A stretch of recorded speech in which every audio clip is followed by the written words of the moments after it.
welcome to another installment, our third installment of Saints Talk. And today we're joined by Flagler pitching coach Jeff Pelkey.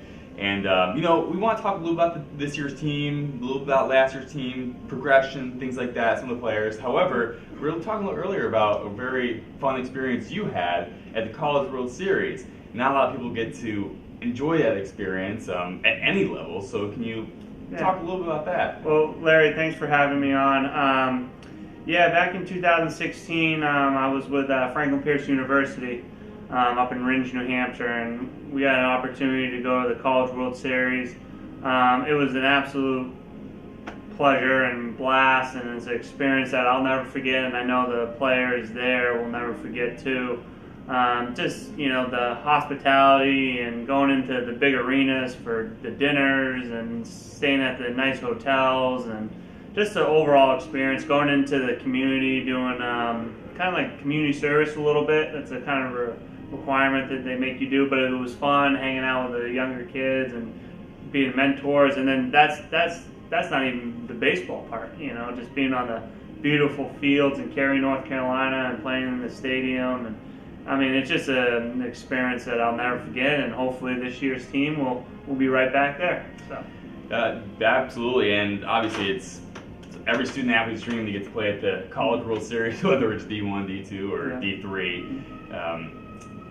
Flagler baseball in the past few years has started, and they've gotten to some highly ranked positions in some of the polls. And then as the season goes along, and God, you know better than anybody how much of a grind the baseball season is, from major leagues and minor leagues. I mean, you're out there every single day. It's a mental grind. It's probably more than any other sport. Yep. How do you combat that and keep that high ranking all the way through and take Flagler to the next step, which could be the College World Series? Yeah.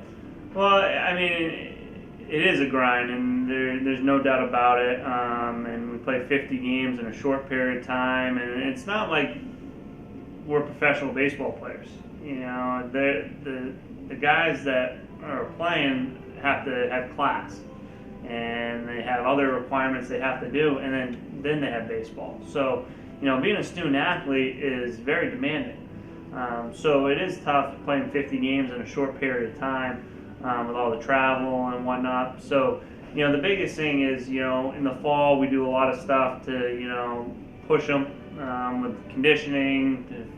So if your body's physically active and you're physically working hard, it'll help the mental and emotional side of that, on top of all the different things that we do with the guys.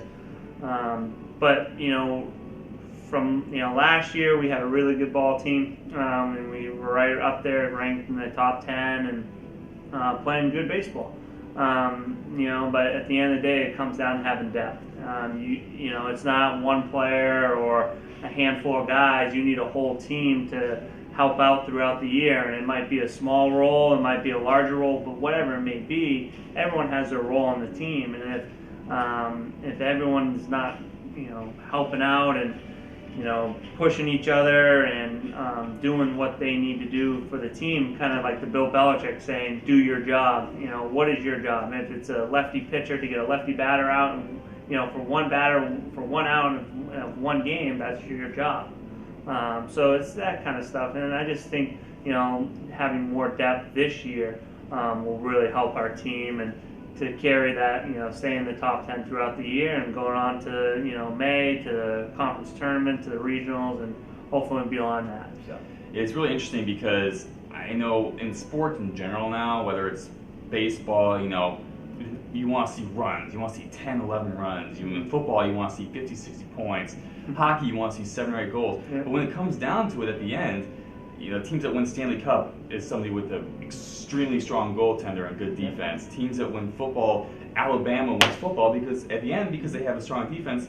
Patriots have always had a strong defense. And in baseball, the strong defense comes from the pitching. I know it's something that you've been focusing on this year, and adding more pitchers to the roster. So how's that been? I think pitching-wise, looking at our staff as a whole, we got about 15 really good arms. And they're all different. I was talking to Coach Barnett about this the other day. I mean, some guys, they don't get hit very hard. Some guys throw strikes, and sometimes, the ball's put in play. So you got swing and miss guys, you got contact guys, you got all sorts of type of guys that are subby guys, guys that throw hard over the top. So it's a combination of a lot of different things with our pitching staff, and it should be a lot of fun, and to kind of match up, you know what guy is best for what situation. And you know, that's one thing that this year, you know, having 7 lefties on the staff, and a bunch of, you know, just, it's going to be a really fun to kind of figure out what's the best way to go about attacking another team from the pitching aspect of it. So, and that's the thing is, some guy, and I was telling the pitchers the other day, it's not about, you know, who starts, who's the closer, who's the mid guy. It's all about getting outs. Right. It's about who can get an out, and we got 27 of them to get. You know, sometimes more if we go into extra innings. So, you know, if you get 1 out over the course of the game, you help the team win. You know, so however we can get to 27 outs and be productive and not give up runs. Because that's, at the end of the day, is what it comes down to, is not giving up runs. Well, it's funny, and that comes from the defense and the pitchers. So. And that's the funniest thing is you get a guy in there for 1 batter. That could be the most crucial batter of the game. You never know. Yeah, it could be a big situation when bases are loaded, and it's a huge, So I remember last year we saw some good things from the pitchers. A couple times, Robert Gurgis, you know, he's mowing guys down out there. Who should we be looking at this year? You know, how's Gurgis coming along, and some other guys that we could be looking at? Yeah, we got a lot of guys, in my opinion. You know, Robert Gurgis had a pretty good year last year. You know, Ryan Ashworth had a good year last year. Jeb Walsh won 8 games as a freshman. So a lot of the returners, Marty out of the bullpen, Ethan Jones had a really good year out of the bullpen last year. But a couple of newcomers for this year is, you know, Blair Calvo. He comes from the University of Pittsburgh. Went to Nice High School. Really talented arm. Derek Garcia comes from the Tallahassee Community College. They had really good falls.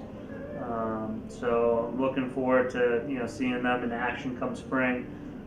Cole Ming from Santa Fe College is a talented left-handed pitcher. Same with Austin Cundy from Virginia. He's originally from Virginia. So really talented arms, and we're really excited to get a lot of guys back healthy as well.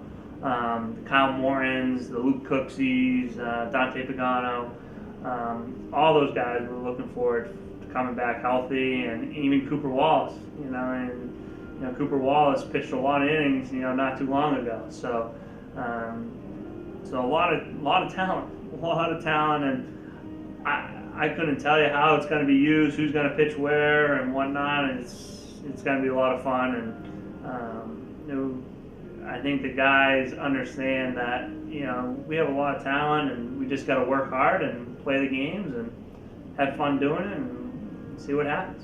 So. Sometimes that's all there is to it. Do simple better, do your job, and get it done. You got it. And if I'm not mistaken, we are hosting the Peach Bowl Conference Tournament for the 2nd year in a row this year. I think it's the final of 2 years. Yeah. But it'll be, it's always interesting hosting that event, and hopefully we can make some noise in that, and for the rest of the Peach Bowl Conference, you know, you're coming down here, and you know, we're going to be the team to beat. Yeah, no, I mean, it's awesome that the tournament's going to be here again, once again, and you know, we got high expectations for our team, but you know, at the end of the day, it just comes down to playing the games and playing to your best ability. You know, there's a lot of things in baseball you can't control. You know, when it comes to a bad call or just a swinging bunt or whatever it may be, where you know you're doing your best and you're competing and you're doing whatever you possibly can, and just sometimes doesn't go your way. That's the game. But there's a lot of times where it will go your way. So it evens out over the course of the year. So whatever your final record is going into a conference tournament or a playoff setting is usually an aspect of how good your team is. So, and that's what I need to tell the guys. Like, you know, we always talk about the baseball gods. Baseball gods will take care of you. So, if, you know, they don't, you know, if you get a bad luck one game, you're gonna have a lot of good luck in the next game. So, as long as you're doing the right things, you're working hard and competing. And I tell our guys, don't even worry about the scoreboard. Don't worry about the winning or losing. Just play hard and play the game the right way, and whatever happens, happens. So everything will take care of itself. So, yeah. The baseball guys are no joke. No, they're not. In the press box, you're not allowed to talk about weather. Yep. Even if it's 75 and it's sunny without a cloud in the sky, you start talking about that, the clouds will blow in. Come in, yep. Don't talk about pace of the game. No, don't ever do that. Don't talk about a player that's, a pitcher that's throwing well. Yeah. You don't want to mess with that because you never know what those baseball guys will decide to do when you start talking about stuff. No, you don't want to. You just play the game. You just play the game, and it's funny because all the time I'll be calling pitches and whatnot, and I sometimes I always forget what inning it is. I don't even know what inning it is. Not that because I'm so locked in on what I'm doing. I have to ask them, like, hey, what inning is it? So it's funny. It's just staying in the present, in the moment, and just focusing on what your task is today and right now, and how do I execute this pitch, or how do I battle with 2 strikes? So that kind of stuff. Yeah. Yes, and Peach Ball Conference, probably looking at another strong year. Last year we saw some teams. North Georgia did well. The catcher, I believe, is the son of Atlanta Braves catcher. Yeah, Perez. Perez. He swings it. And we got some other teams that made some noise and went pretty far in the NCAA tournament last year. Is there any matchup that you're looking forward to? Yeah, I mean, obviously Georgia College won it last year. Won the tournament. Went to the regionals. I think Columbus State, they're national runners-up. When you go to the World Series and you play in the final game of the year, that's something to be said. That's a statement.